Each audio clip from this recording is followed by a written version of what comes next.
ఏమంటే తొందరపాటు ఎప్పుడు కలిగింది తెలుసా? విస్తారమైన పని పెట్టుకోవడం వల్ల కలిగింది.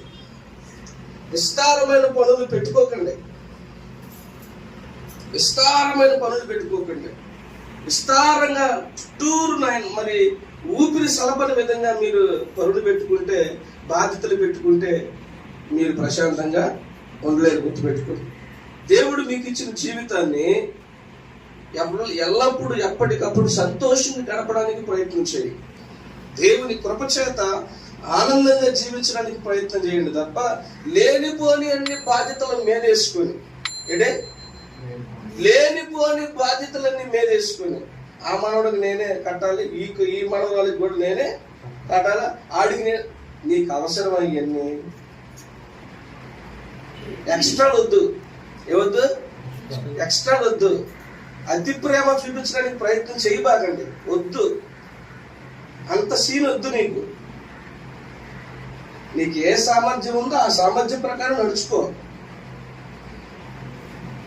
నీకు ఉన్నప్పుడు పెట్టు, కలిగినప్పుడు పెట్టు, అంతే. ఎక్స్ట్రా చేయొద్దు. చాలా మంది ఏంటంటే ఎక్కువ ప్రేమ ఉన్నట్టుగా చూపించడానికి ఎక్కువ బాధ్యతలు ఏం చేసుకుంటారు? నెత్తిని వేసుకుంటారు. ఇంత భారం వేసుకొని కృంగిపోవడం నీకు అవసరమా? ఎవడు చెప్పాడు చేయమని? నీ సామర్థ్యం ఎంత, నీ స్థాయి ఎంత, నీ స్థితి ఎంత? స్థాయికి తగ్గట్టుగా నడుచుకోవాలి ఎప్పుడైనా సరే. సామర్థ్యానికి తగ్గట్టుగానే పనిచేయాలి ఎప్పుడైనా సరే. నువ్వు పక్క పలసగా ఉంటావు, 70 కేజీలు ఎత్తుతావు బరువు, నువ్వు ఎత్తలేవు. నువ్వు ఎత్తితే 30 కేజీలు, 20 కేజీలు, 10 కేజీలు కొట్టి చేత కాదు కదా.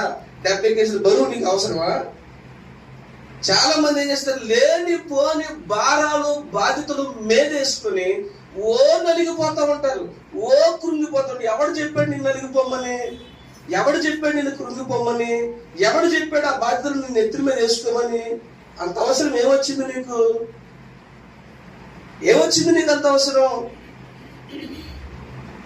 మార్తా, నీవు విస్తారమైన పని పెట్టుకున్న చేత నీవు తొందరపడుతున్నావు. అవసరమైనది ఒక్కటే.